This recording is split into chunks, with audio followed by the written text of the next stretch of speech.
Good evening. I'm Reverend Dr. Jeffrey Goodine, and this is Bible Study 2024. This is the first Bible study of the year, and what we're doing is we're going to start the year off in God's name, learning the majesty and the power of God's names. Now, what we're going to be doing is we're going to be using, following the book, The Power of God's Name by Tony Evans. And this is the book or the outline that we're going to be using. You can find this on Amazon. If you send me an email, I can send you the link to it, and then you could get this off of Amazon. We're going to be using this as our guide for the year as we go in through Scripture in God's name. Also, if you send me an email at pastorjeffreygoodine@gmail.com, that's pastorjeffreygoodine@gmail.com, and I will add you to the list, and you will get a copy of the handout. If you come in person, you will get a folder or a booklet or whatever, talking about our church events for the year, our confession of faith, and then you will get a handout. And then the handout you can put into your folder so that you could keep up. If you send me an email at pastorjeffreygoodine@gmail.com, pastorjeffreygoodine@gmail.com, you will get a copy of the handout. And you will get added to the list. You will get a copy of the handout so that you can follow along with us when you in 2024. Okay, before I go any further, we'll tell everyone Happy New Year. I hope 2024 will be a prosperous time for you. I know it will be. 2023 is over and long gone. 2024 is something new. So he said he was going to do a new thing, and this new thing that he's doing in our lives is he gave us one more day. One more day. Now, he didn't promise tomorrow, but we're going to take full advantage of today. And so tonight we're going to start with the power of God's name. Now, the power of his names. Now, you notice that God uses a lot of things in the Bible with names.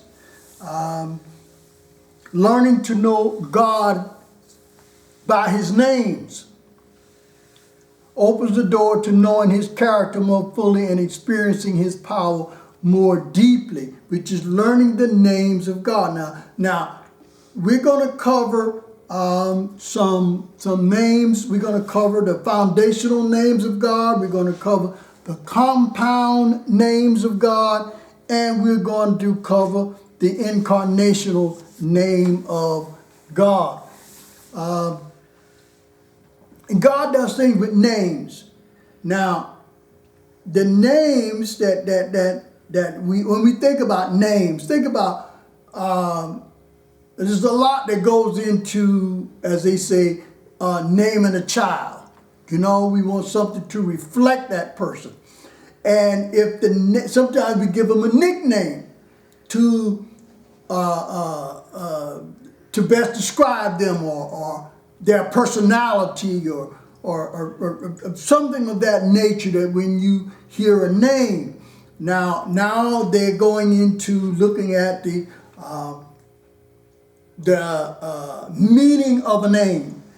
And, the parents spend a lot of time coming up with a name. Then they get into the spelling of the name, and they want the name to be spelled a certain way, which will make them unique. So again, those names are unique.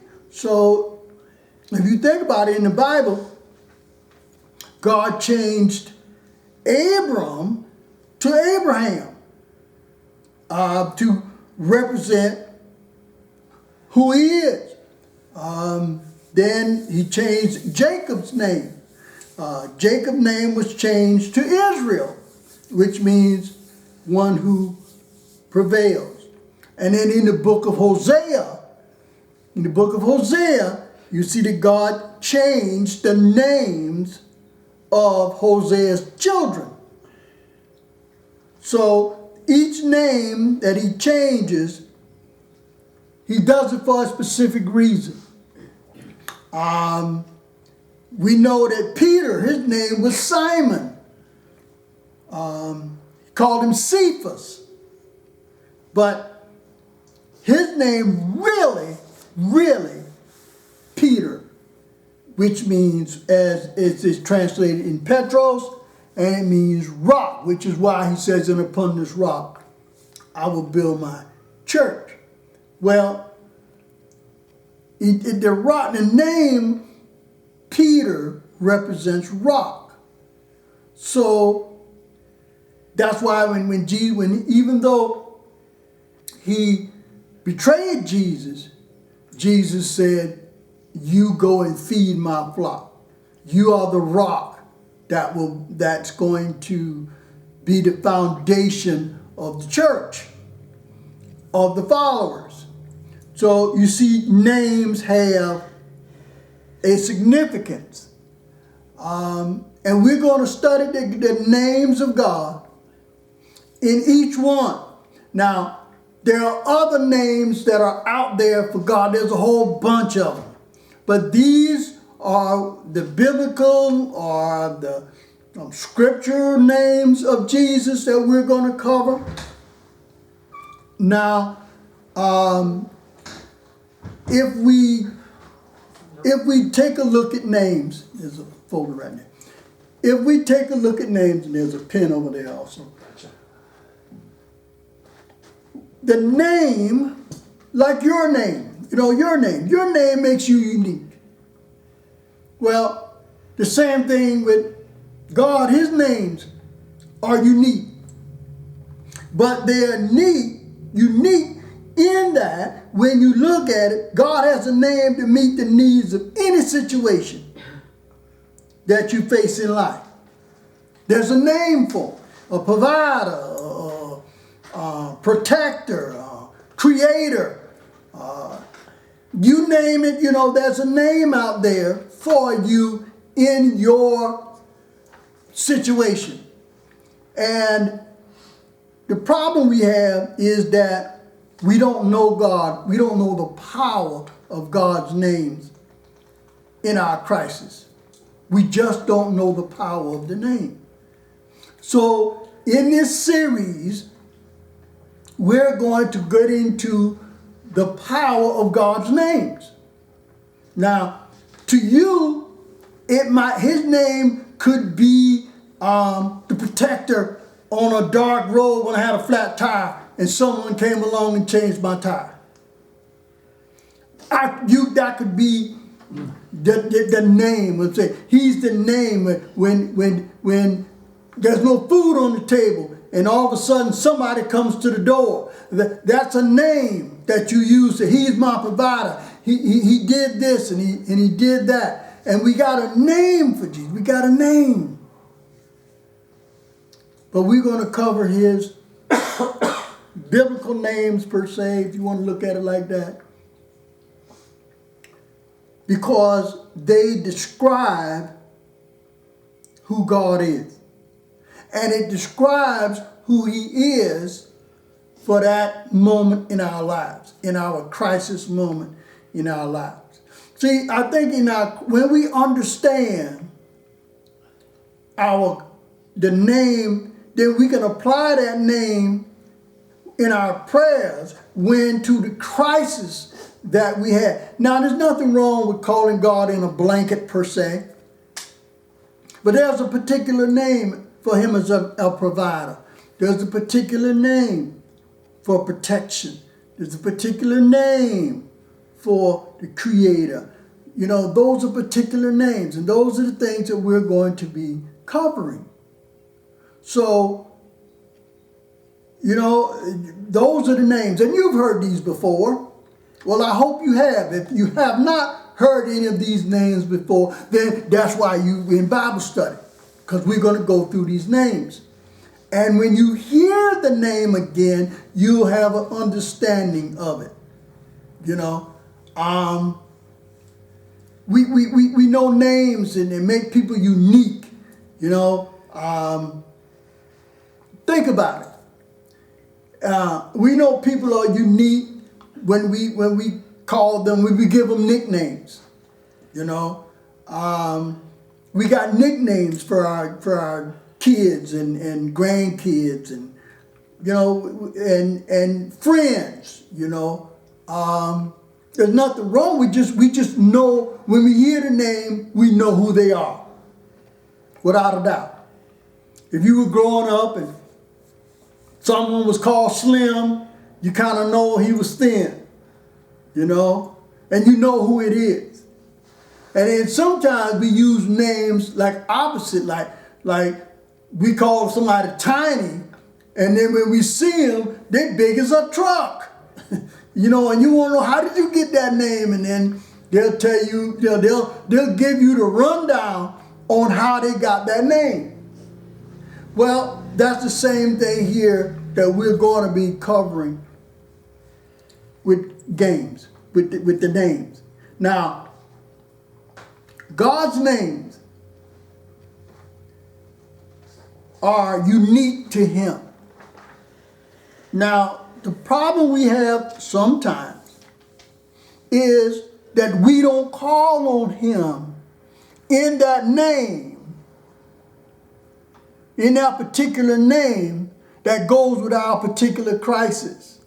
Not to say that it's not blanket, but to understand God through His name, then you can apply that name during your particular crisis. Now, all of our crises are, you know, a little different.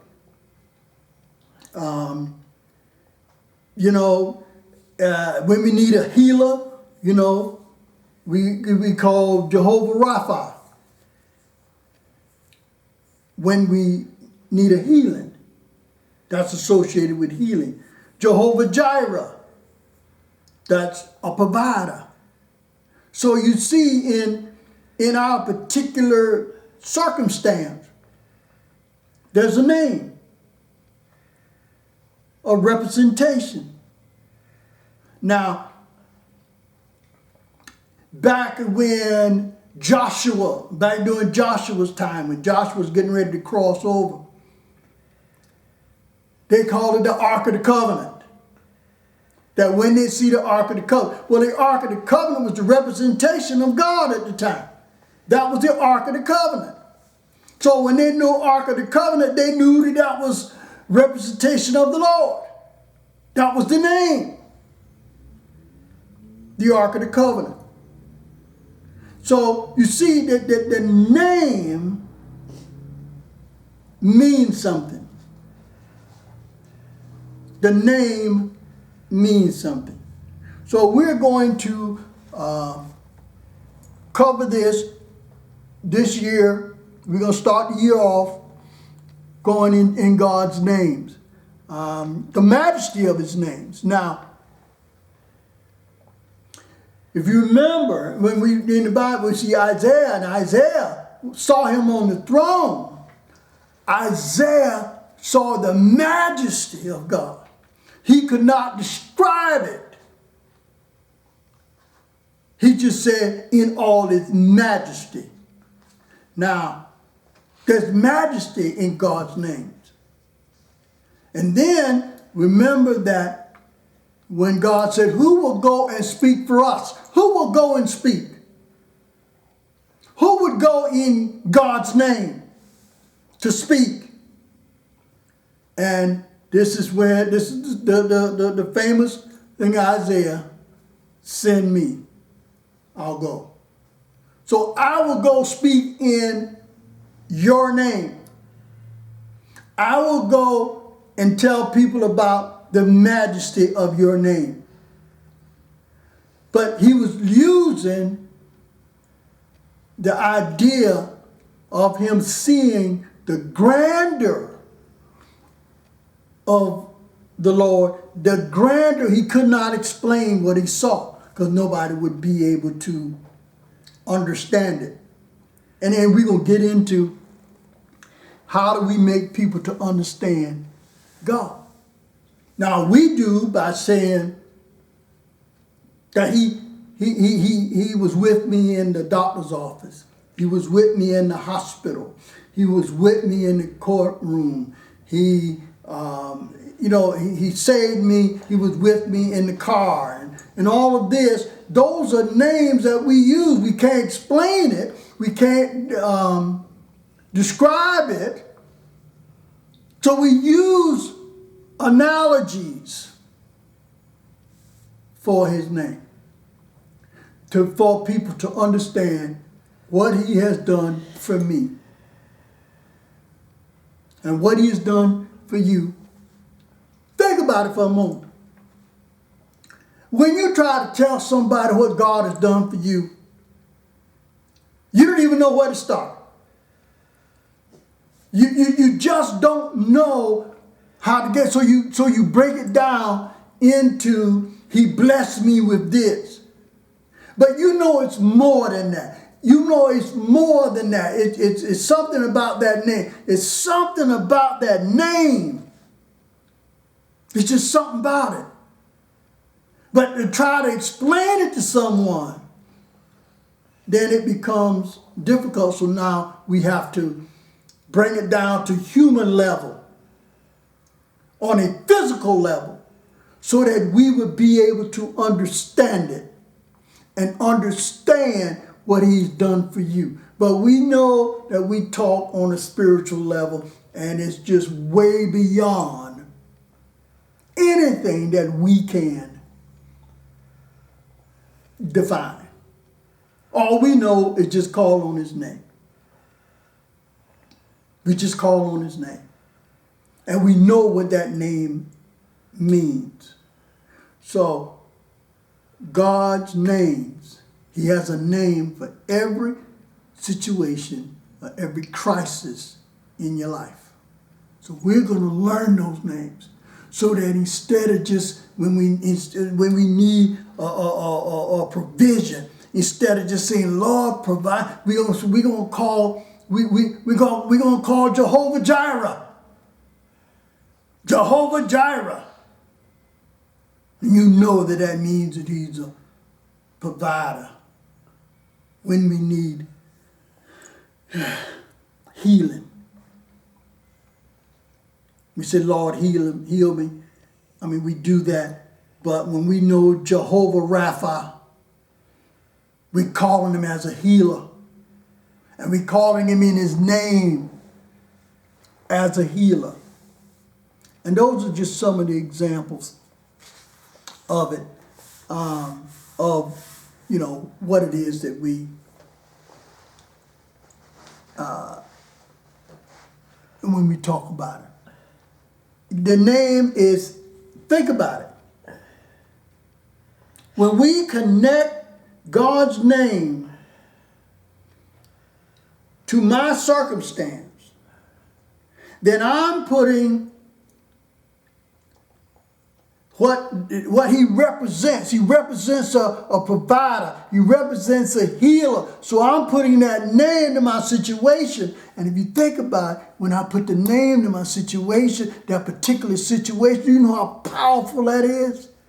Now look, I ain't saying nothing that we can't do a blanket, Lord provide for me, a blanket, which is what we're saying. But think about it.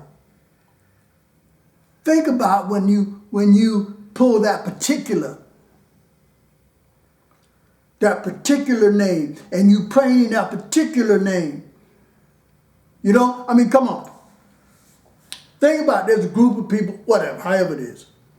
And then they're calling out saying, somebody help. Somebody help. Well, there's some people in the group. It's not going to help. They're just not going to help. But what happens if someone called and they saw you in the group and they called your name for help? What if they called your name? Out of all of the whole group, they called your name for help. You know what? I think you would go help. I think you would go help. But if they just blanket for the group, you probably won't move.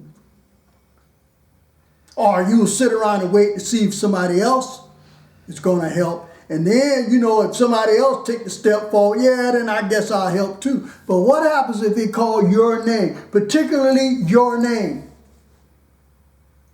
I think you would be, the quality of that call of your name, I think you would do your best to help. That's how powerful your name is. That's how powerful your name is. And you think about it, the name you have.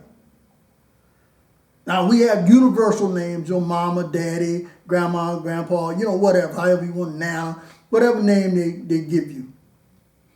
But that name that they give you is powerful because they use it in their crisis. They use it in their crisis. And you know what? You answer. And a lot of times, we answer as parents because they called us. And we do whatever we can because they called us. And we know that when they call us by that name, when they call us, they need help.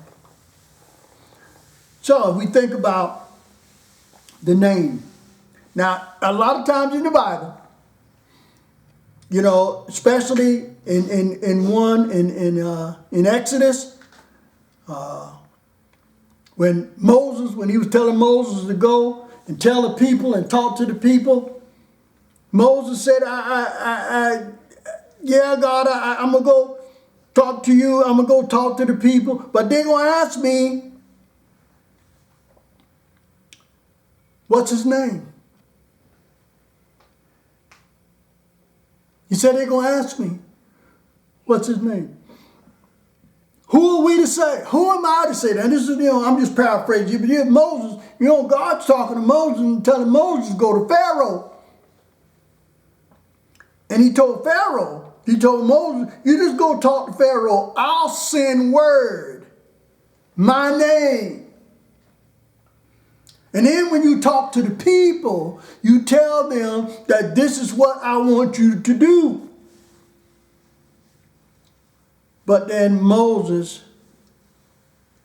said that God, if I go tell them, the God of your fathers has sent me to you. He said the next question they're going to ask is, what is his name? If you're going to come in the authority and the power, what is his name? And God told Moses, you tell him, I am who I am. So we call that the great I am. I am who I am. You tell them, I am has sent me. Now, that I am is God naming himself that he should tell Moses to tell the people. You don't tell them that God sent me. You tell them that I am who I am sent you.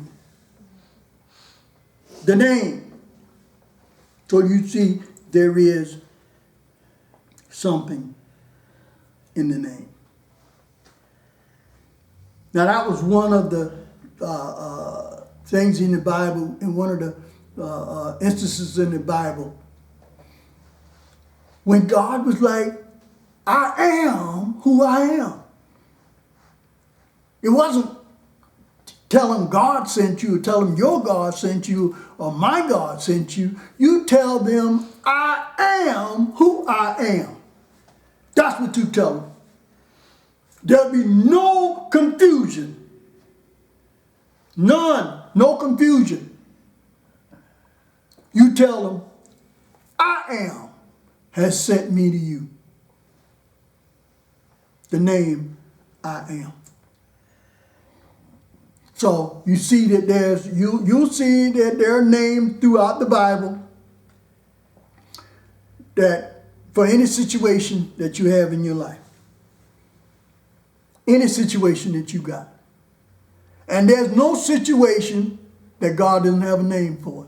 That you cannot represent him, that you cannot call on him in that particular name. Now, I didn't say you couldn't call on him, in blanket. I didn't say that. But in your particular situation, in your particular crisis in 2024, because you know it's coming, now we're going to learn the name. And we're going to call him by that name. And we're going to call on it.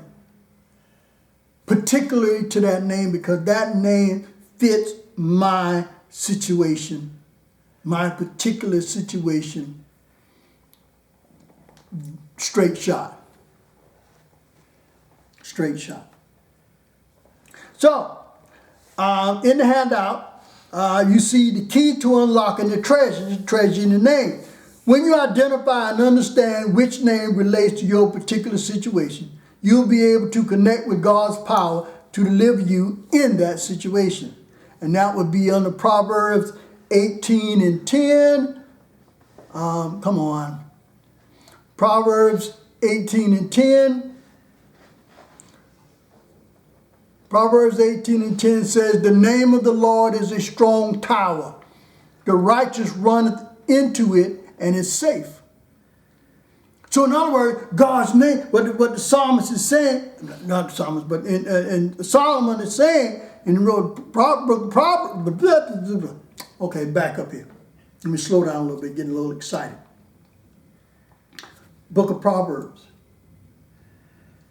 Solomon talking to a son. Really, that's what Proverbs is. Solomon talking to a son. And in Proverbs 18, verse 10, it says, the name of the Lord is a strong tower. The righteous runneth into it and is safe. It's safe in his name. That his name is a tower. We can run. It's safe there in his name. It's safe. It's safe. And they know it. And they know it. They know it. You got to know it, that when you call on him as your provider, you're going to be safe. When you call on him as your healer, you're going to be safe. It's a strong tower. And the righteous run to it. We should be running to that safe place. We should be running to God's name. In Psalm 111 and 19. Psalm 111, 19. You got 9 in here. What am I looking at? 9. What am I saying? 19? These glasses work, you know. I paid a lot for these glasses. Yes, it's 119.9. I'm sorry. It's 119.9. He sent redemption unto his people. He hath commanded his covenant forever. Holy and reverend is his name. Holy and reverend is his name. Holy is his name.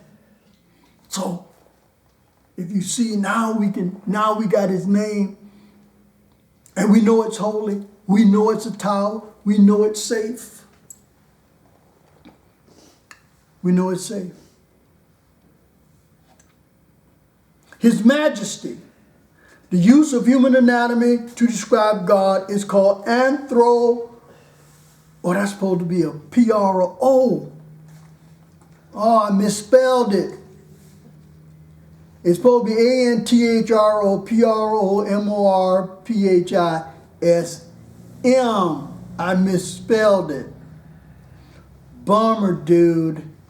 So, if you have your pen, you need to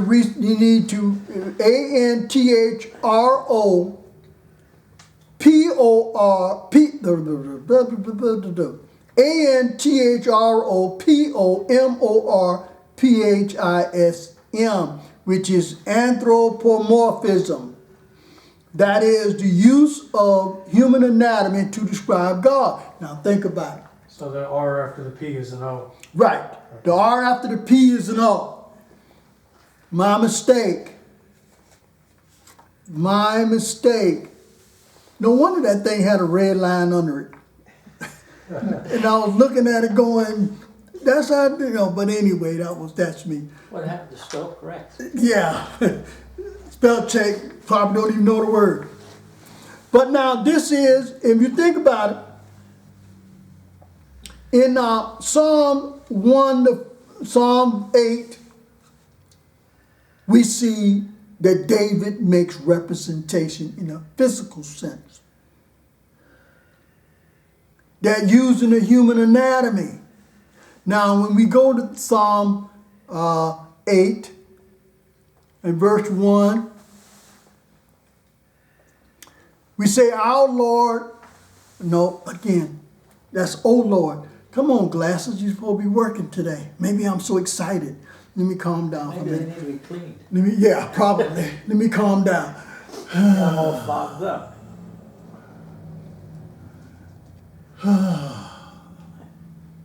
Let me calm down. Psalm 8 says, O Lord, our Lord, how excellent is thy name in all the earth, who has set thy glory above the heavens. Out of the mouths of babes and suckling hast thou ordained strength because of thine enemies, that thou mightest still the enemy and the avenger. When I consider thy heavens, the work of thy fingers, the moon and the stars, which thou hast ordained, what is man that thou art mindful of him, and the Son of Man that thou visitest him? Now, if you see in here,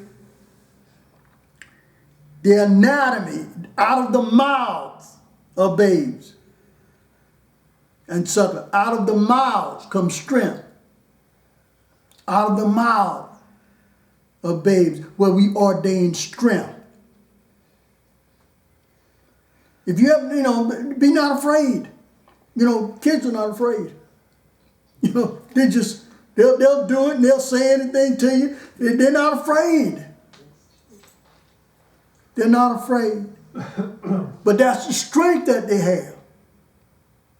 So using it, what David is doing here is he's using something that we can understand down on our level. He said they speak strength out of the mouth. They speak strength. They speak strength. Even though you think about it, little child, say, my mama say I can do it. So they believe they can do it. It's strength. It's strength. But he's saying here, out of the mouths of babes, so he's using an analogy here. So infants and babes represent people who recognize their dependence on God. So you see, here's an analogy here that trying to describe the power of God. Just like we use things that he was with me with the doctor, and when the doctor had given up, then they let us know that that's a physical thing that we can relate to a doctor giving up. So then we got a relationship here. The doctor has given up. They said that there's nothing else they can do. Well, then that's showing you the limitation of the human mind. That when man say that's all he can do, then God say, watch me now. As I say, when everybody else is crying, God's healing. God's healing.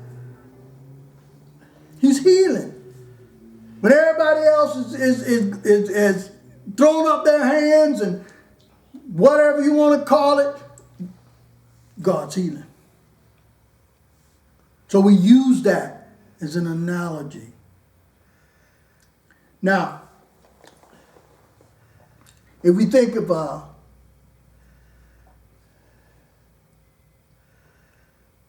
Job, and remember when Job was talking and he was telling God and questioning God, God said, wait a minute, hold on.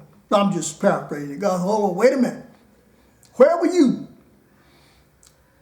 when I created all this? When I put the stars in the sky? Where were you? And after he finished with Job, then Job realized how insignificant he was. And then the Bible says he put his hand over his mouth, which is signifying that he did not know what he was talking about. He had crossed the line. See, when we cross the line with God, we know we've done it. He lets us know we've done it. And here Job using the analogy of putting his hands over his mouth to signify the insignificance of him in relation to God. And sometimes, we have to be careful. We think we know, but we don't. We want to know, but we can't. See, we want to know God, but this is the limit of our thought process. The smartest person in the world, as we want to say whatever it is, knows about that much of everything in life. The smartest person in the world in mathematics or whatever is about that much in the rest of life. In the whole scheme of life,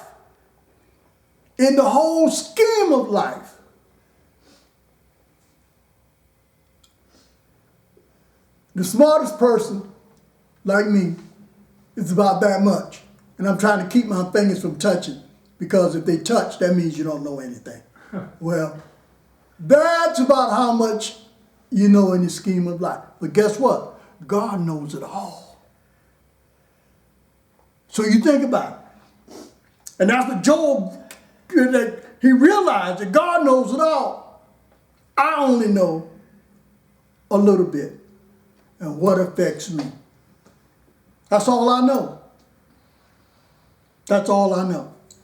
So in the scheme of life, we kind of really don't know, but we use analogies to try to get people to understand the power of God.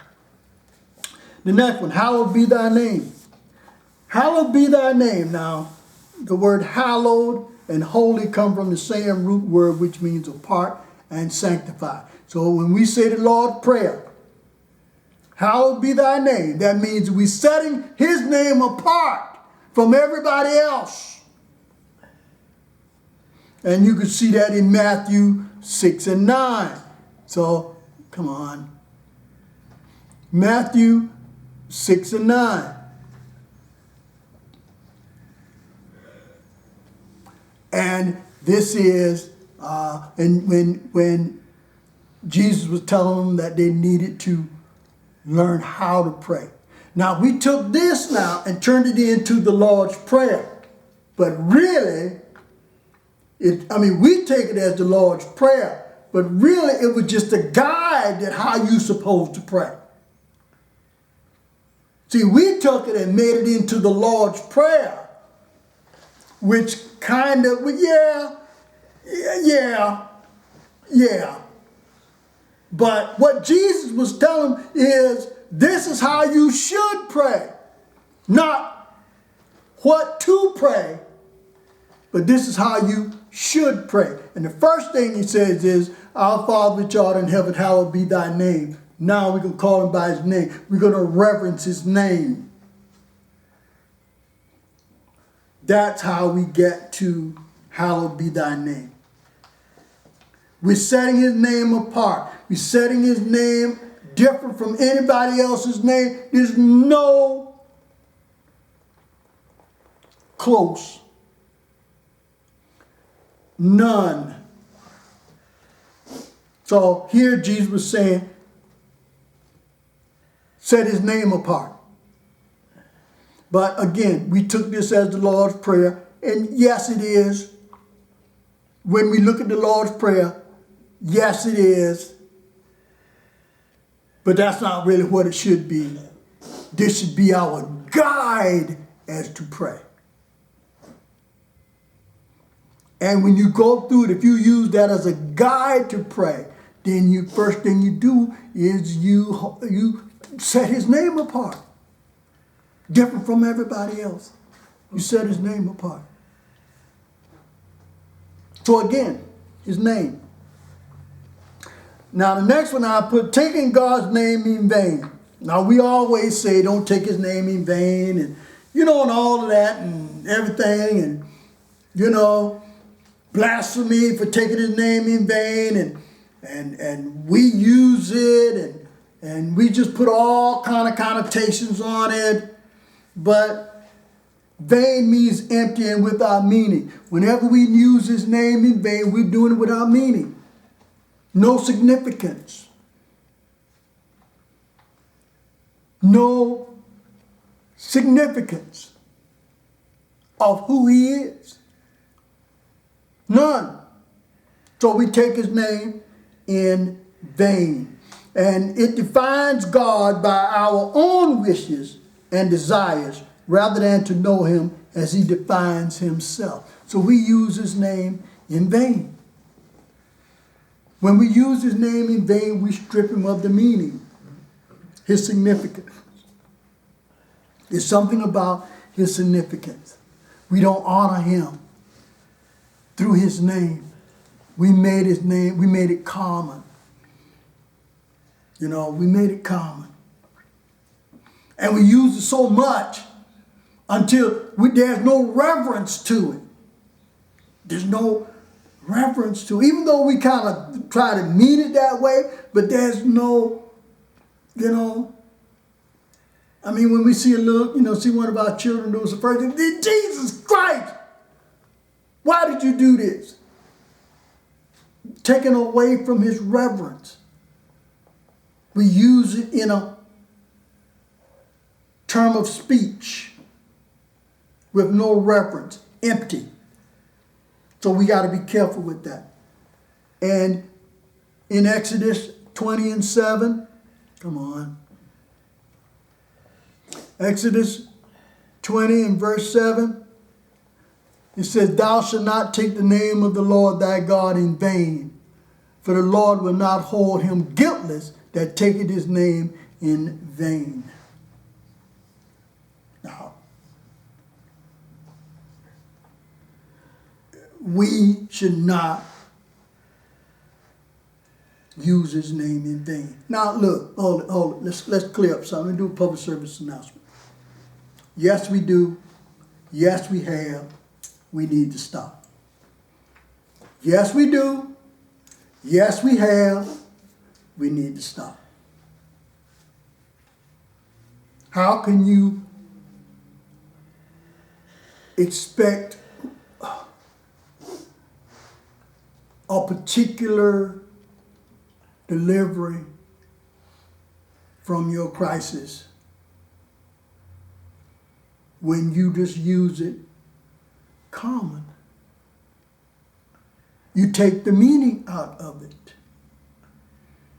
So we're going to learn the meaning of his name, and we're not going to make it common. So we've got to learn first to stop using his name in vain. And when you say, well, what's using in vain? You know what I'm talking about.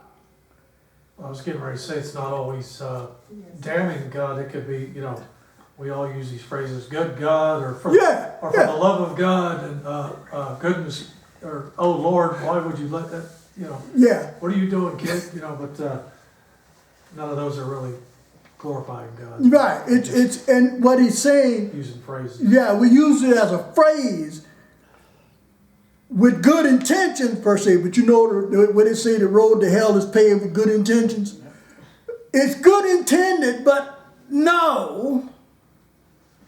And listen, are we going to stop saying that? No. No, we're not. We have to get better at it. We have to get better at it. But I think after this series, it'll be a little bit more prominent on your minds and things. So we need to find him as himself. And then fearing God's name. Now,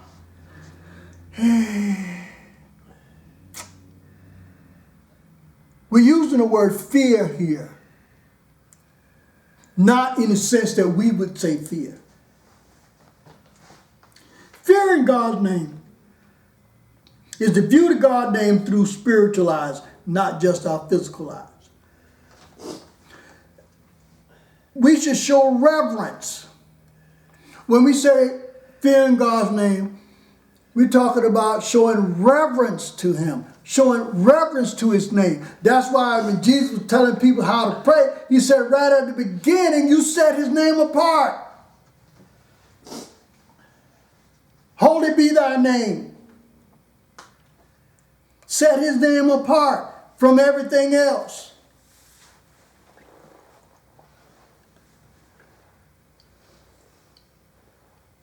But that is kind of what we should be doing.